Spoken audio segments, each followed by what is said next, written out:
Assalamu alaikum and welcome to the third episode of the journey to self healing.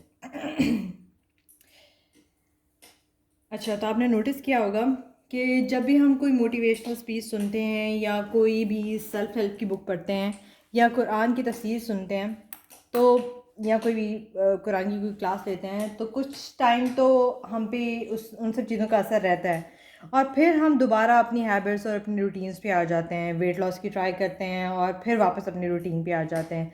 दिन में क्या खाया वही बस जल्दी जल्दी खा लेते हैं। इतने हम मतलब अनकॉन्शियस होते हैं कि ना हम किसी चीज़ का टेस्ट पता चलता है, ना हमें जो है उसका कोई फ्लेवर पता चलता है कि उसमें क्या चीज़ डाली गई, क्या चीज़ नहीं डाली गई होगी। जैसे सिनेमाज में हम अनकॉन्शियसली पॉपकॉर्न खाते हैं विदाउट रजिस्टरिंग द फ्लेवर और टेस्ट ऑफ इट। और अब तो फ़ोन्स हैं हमारे पास, तो हम बिल्कुल ही हमें नहीं पता होता कि आसपास क्या हो रहा है। हम इतने ज़्यादा गुम होते हैं अपने फ़ोन के अंदर। तो इसे हम बेसिकली स्टेट ऑफ डिसोसिएशन कहते हैं। It's basically a coping mechanism of physical and mental disconnection from our environment in response to consistent stress or overwhelm. इसमें इंसान फिजिकली प्रेजेंट होता है पर मेंटली नहीं होता वो। ये एक बेसिकली एक प्रोटेक्टिव रिस्पॉन्स है to an event that feels too big or threatening for the conscious mind to attend to. And and this association is a very common stress response for those who are living with childhood trauma. हम इसे ये भी कहते हैं कि spaceship में चले गए, माइंड स्पेसशिप में चला जाता है और आप खुद वहीं पर ही मौजूद होते हैं। ठीक है, तो जैसे चाइल्ड अब्यूज़ के जो विक्टिम्स होते हैं वो मोस्टली अपने पेरेंट्स को क्यों नहीं बता पाते हैं कि उनके साथ क्या हो रहा है, क्योंकि उन्हें उनकी फैमिली की तरफ से ट्रस्टिंग और सपोर्टिव एनवायरनमेंट नहीं प्रोवाइड किया जाता है। तो अब एक बच्चे को भी पता होता है कि ये उसके साथ जो चीज़ हो रही है वो गलत हो रही है, पर वो खुद से ज़्यादा दूसरों में बिलीव करने लगता है बचपन से ही। खुद से जो है, खुद की बॉडी से खुद से जो है वो डिसंगेज होने लगता है। और जब रेपिटेशन में ये सब उस बच्चे के साथ होता है तो वो खुद पे ट्रस्ट करना ही छोड़ देता है और फिर ये बच्चे का डिफ़ॉल्ट बिहेवियर सा बन जाता है। क्या करेगा वो प्रेजेंट मोमेंट को छोड़ देगा। जब भी वो अनकंफर्टेबल फीलिंग्स को एक्सपीरियंस करेगा, खुद को डिस्ट्रैक्ट करने की कोशिश करेगा प्रेजेंट मोमेंट से, कभी फ़ोन से, कभी मूवीज़, कभी खाने से, तो कभी कुछ तो कभी कुछ और। अब आपने अपने आप को देखना है कि आप कितने खुद के दिमाग में रहते हैं और कितना टाइम खुद को डिस्ट्रैक्शंस में बिजी रखते हैं।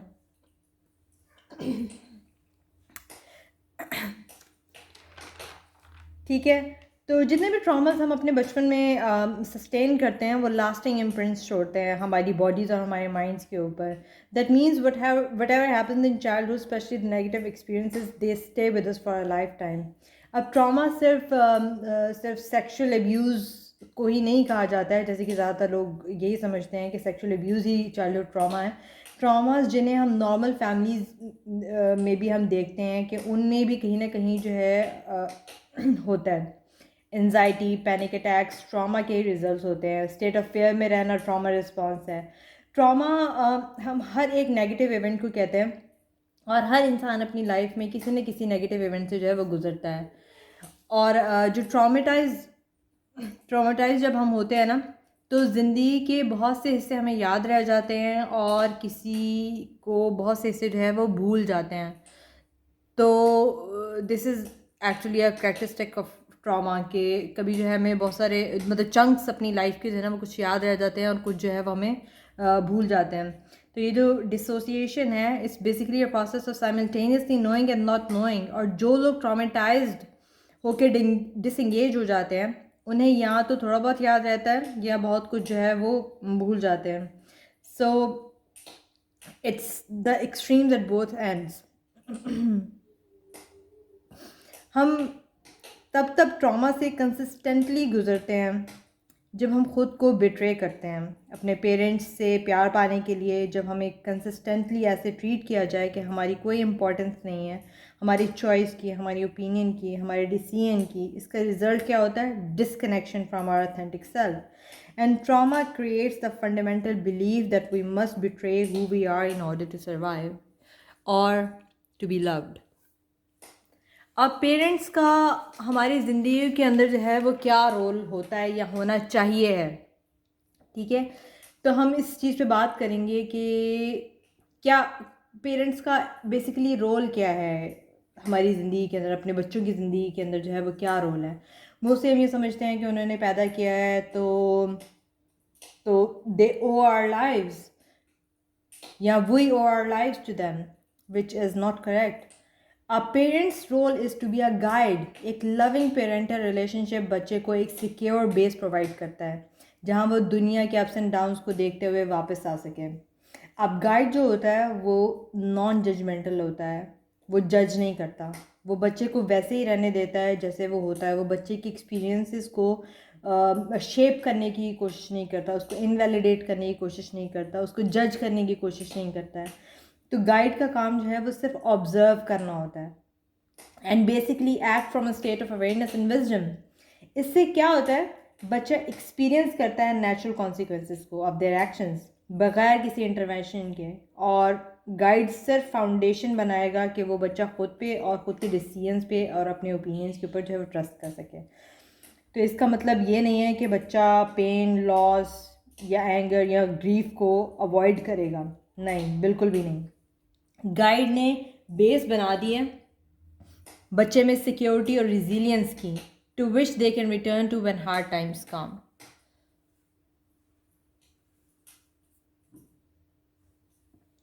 ठीक है। अब पेरेंट्स गाइड का रोल जो है वो कब हासिल कर सकते हैं, जब तक कि वो खुद के अनहील्ड ट्रॉमास को रिकग्नाइज और रिजॉल्व नहीं करेंगे, तब तक जो है वो एक गाइड की क्या चाहिए पोजीशन पर जो है वो नहीं पहुंच सकते हैं। ठीक है। तो अदरवाइज जो है वो पेरेंट्स अपने अनरिजॉल्व ट्रॉमास को हमेशा जो है वो प्रोजेक्ट करते रहते हैं अपने बच्चों पे, और इसीलिए वो कंट्रोल और माइक्रो मैनेज करने की कोशिश करते हैं बच्चे की लाइफ को। पेरेंट्स कॉन्शियसली या अनकॉन्शियसली अपने बच्चों की इस दुनिया के जुल्म से बचाने की कोशिश करते हैं ताकि उन्हें वो तकलीफ़ महसूस ना हो जो उन्होंने फ़ील की हुई है। तो बजाय इसके कि बच्चे में रेजिलियंस पैदा करें, वो प्रोटेक्ट करने में लगे रहते हैं, और इस प्रोसेस में वो बच्चे की नीड्स और उसकी जो वांट्स हैं उसको निगेट करते हैं या इनवैलिडेट करते हैं उन नीड्स और वांट्स को। And many of us were raised by parent figures who had difficulty navigating their emotions as a result of their own unresolved childhood pain, और वो ये पेन हम पे प्रोजेक्ट करते रहे जब भी वो हमें ये रोने से मना करते थे, या जब वो विड्रॉ कर लेते थे ख़ुद को, जब भी वो हमसे नाराज़ होते थे, या जब भी हम उनको बिग फीलिंग्स जो है वो अपनी शो करते थे। तो और ये जो तन्हाई हम फील करते हैं और फीलिंग अनसीन बाय अदर्स और अनहर्ड बाय अदर्स, उसकी तकलीफ़ फ़िज़िकल इंजरी जितनी होती है, और यही इमोशनल लोनलीनेस फिर कंटिन्यू होती है हमारी अडल्टहुड में भी, और हम वही पैटर्न जो है वो रिपीट करते हैं, अवॉइड करेंगे, शट डाउन हो जाएंगे या शेम करेंगे। दिस इज़ नेचुरल कि जो हमने पीछे से देखा तो उसी को जो है हम आगे मॉडल करते जाते हैं। तो ये तो हो गई बात अब इंटरजनरेशनल ट्रॉमा की, जो पेरेंट्स अपने बच्चों में ट्रांसफ़र करते हैं और बच्चे आगे अपने बच्चों में ट्रांसफ़र करते हैं। अब इस प्रोसेस में कंडीशनिंग भी होती है, चाइल्डहुड कंडीशनिंग भी होती है। आपने देखा होगा कि बच्चे जो देखते हैं वही जो है वो आगे करते भी हैं, है ना, ऐसे ही है बिल्कुल। तो बिल्कुल ऐसे ही हमारे पेरेंट्स के बिलीव्स और उनके बिहेवियर्स अनकॉन्शियसली हम पे इम्प्रिंट हो जाते हैं। हम सीखते हैं कि रिलेशनशिप्स कैसे होते हैं, अपनी बॉडीज़ के बारे में सीखते हैं, सेल्फ केयर के बारे में सीखते हैं, स्पेंडिंग हैबिट्स के बारे में, views about this world, beliefs about ourselves and others, और ये सारे मैसेजेस हम अपने सबकॉन्शियस माइंड में स्टोर कर लेते हैं। वो inherit their ways of seeing and interacting, वो inherit their beliefs, habits and even their coping strategies. अब आपको कैसे पता चलेगा कि अपनी कंडीशनिंग के बारे में? Just witness your self consciously observe करें अपने लव्ड वंस को और your bonds to each of them. और ये आसान नहीं है बिल्कुल भी, अपने वूंड्स को आइडेंटिफाई करना, जो दर्द, उदासी, जो गुस्से का समंदर है जिसे जिसे कब से आपने सप्रेस किया करके रखा हुआ है अपने अंदर, इस सब को फेस करना आसान नहीं है। पुराने ज़ख्मों को कुरेदना ही पड़ता है जब वो सही से ठीक नहीं होते हैं। तो कुरेद के ही उन्हें अच्छे से देख के उनको सही मेडिसिन दे के, सही मरहम पट्टी करके और उसका कुछ अर्सा ख्याल रख के ही वो ज़ख्म जो है ठीक होता है, वरना अनहील्ड ज़ख्म ज़िंदगी भर तकलीफ़ ही देता रहता है। Just practice being kind to yourself and your loved ones, because this is not who you are or how they are. This is all the result of unhealed traumas, wounds, and emotions. Acha, so to be aware of your attachment to your primary relationships and the conditioning you have experienced, there are some archetypes of childhood trauma. ठीक है, तो पहला जो है that is a parent who denies your reality. बच्चा कहे कि मुझे दर्द हो रहा है पेट में, स्कूल नहीं जाना, और पेरेंट कहे कि कोई दर्द नहीं हो रहा, स्कूल तो जाना पड़ेगा. बच्चा कहे कि मुझे डर लगता है वॉशरूम जाते हुए, और पेरेंट बोले कि इसमें डरने की क्या बात है, देखिए कुछ भी तो नहीं है ना, देखिए कुछ भी तो नहीं है ना. तो जब पेरेंट्स की रियलिटी को डिनाई करते हैं या उनकी फीलिंग्स जो है वो डिनाई करते हैं, तो बच्चा अनकॉन्शियसली अपनी गट फीलिंग को रिजेक्ट करने लग जाता है, खुद पे वो ट्रस्ट करना छोड़ देता है, अपनी फीलिंग्स पे वो ट्रस्ट करना छोड़ देता है, अपने डिसीजंस पे, अपने ओपिनियंस पे, अपनी कैपेबिलिटी पे वो ट्रस्ट करना छोड़ देता है. तो उसके अंदर जो है ना वो एक इंटरनल कॉन्फ्लिक्ट जो है वो चलना शुरू हो जाता है. बच्चे की फीलिंग्स जो हैं, हर बच्चे की फीलिंग्स जो है वो लेजिटिमेट होती हैं, और जब बार बार उसे फीलिंग्स के लिए सपोर्ट नहीं मिलती या उसे डिनाई किया जाता है, तो वो आगे भी ऐसे ही एक्सपीरियंसेस पे खुद पे ट्रस्ट नहीं कर पाता. वो समझता है कि मैं गलत सोच रहा हूँ, मैं गलत फील कर रहा हूँ, जबकि all feelings are normal and absolutely fine. ठीक है, the second one is the parent who does not see or hear you. अब हमारी कंडीशनिंग में यही होता है कि बच्चे को खाना देना है, उसका डायपर चेंज करना है, उसने सोना है, और उसे बस अच्छे रिसोर्सेज देने ताकि वो अच्छा पढ़ सके. ठीक है, बस यही होता है हमारी कंडीशनिंग में जो है वो यही आया हुआ है, क्योंकि हमारे पेरेंट्स ने हमें से सर्वाइवल वाली जो है चीज़ें सिर्फ उन्होंने दी हैं. तो इसके अलावा बच्चे की कोई और नीड नहीं हो सकती है. ये हमारी कंडीशनिंग है कि इसके अलावा बच्चे की और क्या नीड हो सकती है. इसे हम इमोशनल डिस्कनेक्शन भी कहते हैं, कि पेरेंट्स का कोई इमोशनल कनेक्शन नहीं है बच्चे के साथ. तो पेरेंट्स बस ऑटो पायलट पे चल रहे होते हैं, एक काम ख़त्म किया तो दूसरा काम शुरू कर लिया, दूसरा काम ख़त्म हुआ तो तीसरा शुरू कर लिया. उनके माइंड में जो है वो बार बार हर काम जो है उनके माइंड के अंदर जो है वो चल रहा होता है कि अब ये करना तो अब ये करना तो अब ये करना, स्पेशली माओं के जहनों के अंदर. तो बिल्कुल डिस्ट्रैक्टेड होते हैं वो अपने माइंड से. So they are unable to truly see their child in front of them. Parents किसी क्रोनिक स्ट्रेस से गुजर रहे हैं तो तब भी they are unable to listen to or support their children's emotional expression. इन सिचुएशंस में इमोशनल कनेक्शन बन ही नहीं पाता, क्योंकि पेरेंट्स मेंटली जो है वो उधर होते ही नहीं है to see or hear their children. And it's painful, it's really painful not to be heard. It's upsetting to be ignored, and it's confusing to learn that we must hide our true selves in order to be loved. तो जब बचपन में आपके ideas और thoughts को सुना नहीं जाता है तो योर माइंड फील्स डिसमिस्ड, और अगर आपके सेल्फ एक्सप्रेशन को देखा नहीं जाता तो आपका soul feels dismissed, diminished. Being seen and heard, being acknowledged is one of the deepest human needs. So the third one is the parent who lives through you or shapes you. Parents खुद doctors नहीं बन पाए तो वो बच्चों को force करते हैं कि डॉक्टर ही बनना है, इसके अलावा जो है वो कुछ नहीं आपने बनना है, क्योंकि हम डॉक्टर हैं तो आपको भी डॉक्टर्स बनना है. बिजनेसमैन हैं तो वो अपने बच्चों को भी जो है वो बिजनेस पर्सन ही बनाना चाहते हैं. तो बच्चों को सक्सेसफुल बनाने के लिए उन्हें पुश करेंगे just to feel pride in themselves only. और ये प्राइड की जो नीड है वो उनके अनप्रोसेस्ड ट्रॉमा से आ रही है.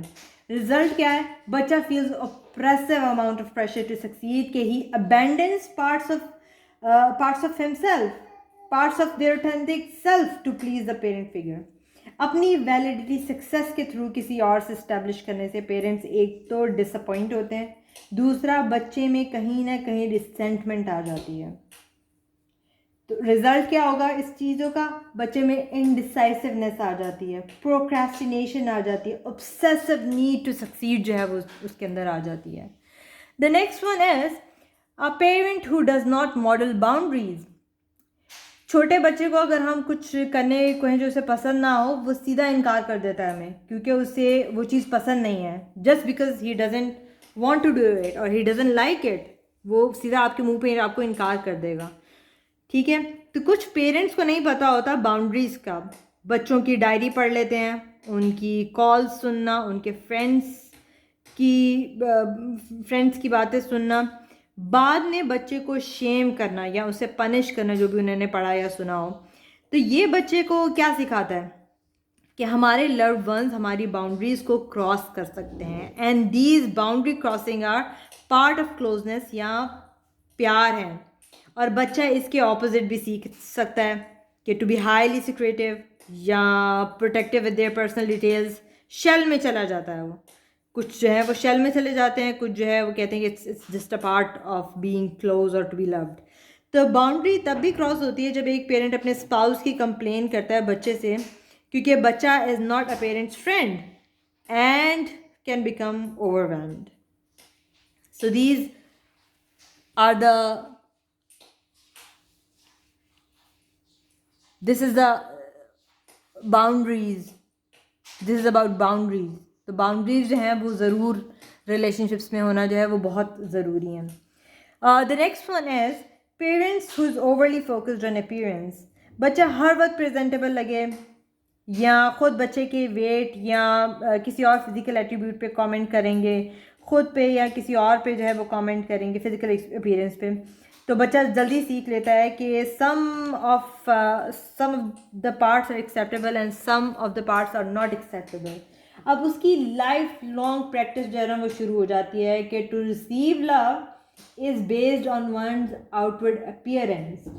और ये भी कि पेरेंट्स किसी और तरह से बिहेव करते हैं जब वो बाहर होते हैं, और जब वो घर पर होते हैं तो वो किसी और तरह से बिहेव करते हैं। तो एक तो होगी आउटवर्डली अपीयरेंस और एक होगी कि जो आपकी जो इंटरनल बिहेवियर जो है वो किस तरह का है। बाहर कहीं कुछ और है और अंदर आप जो है वो कुछ और है। घर पे आप चीखो पुकार कर रहे हैं और बाहर आप पोलाइट और बहुत काइंड और बहुत लविंग है। तो बच्चा भी सीख लेता है कि they have to put on a mask depending on where they are in order to survive and be loved. ठीक है, the next one is a parent who can't regulate their emotions. Emotional regulation क्या होती है? It's a process of experiencing an emotion, allowing the sensations to pass through the body without distracting yourself, identifying them and breathing through them until they eventually pass. अब mostly जो adult हैं वो identify भी नहीं कर पाते हैं अपने इमोशंस को, तो रेगुलेट करना तो बहुत दूर की बात है। तो कुछ जो हैं जो चीखते हैं चिल्लाते हैं जब वो इमोशनली ओवरवेलम हो जाते हैं, चीज़ें फेंकना शुरू हो जाते हैं, और कुछ जो हैं वो साइलेंट हो जाते हैं, बिल्कुल डिस्ट्रैक्ट हो जाते हैं, डिस्टेंट हो जाते हैं बच्चे से या दूसरे से, प्यार विड्रॉ कर लेते हैं। तो बच्चा भी यही सब सीख लेता है और उसमें भी इमोशनल रिजिलियंस नहीं आ पाती है। तो जब हम इन सब चीज़ों से गुज़र रहे होते हैं ना, तो हम कुछ कोपिंग स्ट्रेटजीज अडॉप्ट कर लेते हैं। उसमें से एक जो है वो पीपल प्लीजिंग है, जिसमें once you meet the demands, आपको ऐसा लगता है कि once you meet the demands the stress is gone, कि आप जो है मतलब हर किसी को खुश करने के अंदर जो है ना वो लगे रहते हैं, और आपको लगता है कि जब आप सारी चीज़ें पूरी करते रहेंगे ना तो मतलब स्ट्रेस जो है वो चला जाएगा। तो एंगर, दूसरी चीज़ जो है वो एंगर। तो आप जो है वो किसी का गुस्सा जो है ना वो किसी और पे जो है वो निकालना शुरू हो जाते हैं। जैसे मोस्टली हमारे यहाँ मर्द भी होते हैं, हम भी जो है इस तरह से करते हैं कि जो स्पाउस का जो गुस्सा है वो बच्चों के ऊपर निकालना शुरू कर देते हैं। तो this is also a coping mechanism. Dissociation, जिसका हमने जो है लास्ट एपिसोड में भी कि शुरू में भी जिक्र किया था, इसमें you leave your body and go into your head space during stressful event, ताकि आप ट्रॉमा को एक्सपीरियंस ही ना कर सकें। तो at the end I just want to say that trauma is a part of life, we all carry unresolved trauma, and when we resolve trauma we become more resilient. Things to do में काफ़ी चीज़ें हैं जो इस दफ़ा आपको करनी है। तो मतलब आपको लिखनी पड़ेंगी वो चीज़ें, ताकि आप जो है वो बेहतर अपने आप को जो है वो अंडरस्टैंड कर सकें। तो पहली चीज़ जो है वो ये है कि आप जो है वो देखेंगे कि एक चीज़ है वो आप मतलब बचपन से रिलेटेड लिखेंगे, और फिर आप जो है दूसरी चीज़ जो है वो लिखेंगे कि अब आज के टाइम में आप जो है वो किस तरह से उस चीज़ को कर रहे हैं। तो पहली चीज़ आपने करनी है ना वो ये है कि पहला जो सवाल है वो ये है कि do you remember a time when you went to your parents with a feeling of experience and they responded in an invalidating way। तो आप वो लिखेंगे पहले, और उसके बाद फिर आपने जो लिखना है ना कि अब जो है आप how do you react when you perceive someone denying your thoughts feeling the experience. ठीक है, द नेक्स्ट जो चीज़ आपने करनी है वो लिखनी है कि do you remember a time in childhood where you wanted to be acknowledged by your parents and they seem distracted or busy, how did you cope with it, did you perform, act out or withdrawn.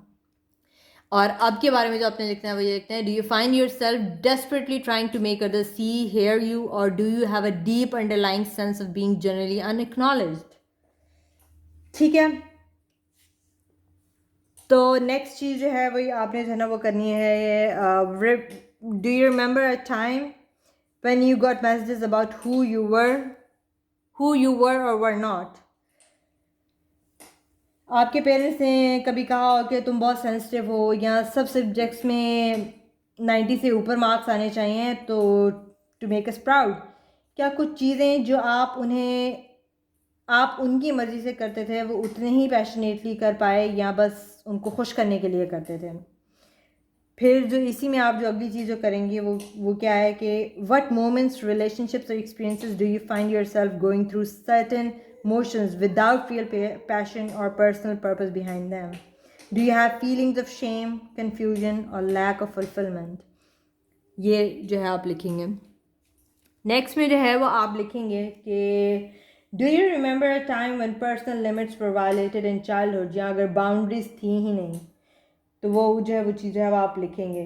ठीक है, did your parents respect your privacy और invade it, reading a diary, listening to a phone call, checking your phone, your bag? Did your parents allow you to have conversations, interactions, and experiences with people in your life without inserting themselves into them? और अब के बारे में जो आप लिखेंगे वही लिखेंगे, you need to witness yourself in relationships with others, friends, family, and other relationships. Do you feel free to say no, or do you have guilt or fear of doing so? Do you feel free to declare your limits and your true feelings about situations? Do you unconsciously attempt to force people to take on your viewpoints or opinions? Next जो है वो ये है कि do you remember a time और do you remember any direct or indirect comments on your physical appearance made by your parents? बाल ऐसे बनाओ, ये बाल अच्छे नहीं लग रहे, मोटी हो रही हो, इस ड्रेस में मोटी लग रही हो, दूसरे कपड़े पहनती तो शायद ज़्यादा बेहतर लगती। या पेरेंट्स ने किसी और की फ़िज़िकल एक्सपीरियंस पे बात की हो आपके सामने या अपने बारे में। What are the messages you received regarding appearance? और अब जो है वो आप ये लिखेंगे, now witness your relationship with your physical appearance without judgement, how you feel about your self physically, how do you speak about your body, how do you speak to your friends about your body, how often do you compare yourself to other people physically, how do you speak about other people's appearance? तो next जो है हमारे पास है, इसमें भी काफ़ी चीज़ें हैं जो आपको करनी है, तो ये अपना take your time and then do it, write it down, it's better that you write it down. बचपन में जब भी आपके पेरेंट्स को गुस्सा आता था तो वो कैसे रिस्पॉन्स करते थे? ज़ोर से दरवाज़ा बंद करना, चीखते थे या साइलेंट ट्रीटमेंट वो आपको देते थे? क्या उनकी कोई कोपिंग स्ट्रेटजी थी? ओवर स्पेंड करना या अपने इमोशंस को अवॉइड करना? कैसे वो कम्युनिकेट करते थे आपसे या औरों से जो उनके इर्द गिर्द होते थे? ब्लेम करना, शेम करना या नेम कॉलिंग या साइलेंट ट्रीटमेंट होती थी? जब उनका गुस्सा उतर जाता था तो क्या वो आपको हेल्प करते थे आपकी फीलिंग्स प्रोसेस करने में? और अब जो है आपको जो अब की फीलिंग्स के बारे में वो लिखना है। Witness how do you regulate your emotions in adulthood, witness the ways you see yourself, how do you respond when you have a strong emotional experience? Do you have a coping strategy when you feel stressed from your emotions? What is it? When you have a strong emotional experience, how do you communicate with those around you? After having a strong emotional experience, do you practice self-care or do you find yourself shaming for your response? तो ये चीज़ें जो है वो आपने लिखनी है। It's, I know that it's a lot of work but you have to be very patient with your self, और ये सारी की सारी चीज़ें आप लिखें। और this was it for today. इंशाल्लाह मिलते हैं नेक्स्ट एपिसोड के अंदर। अल्लाह हाफिज़।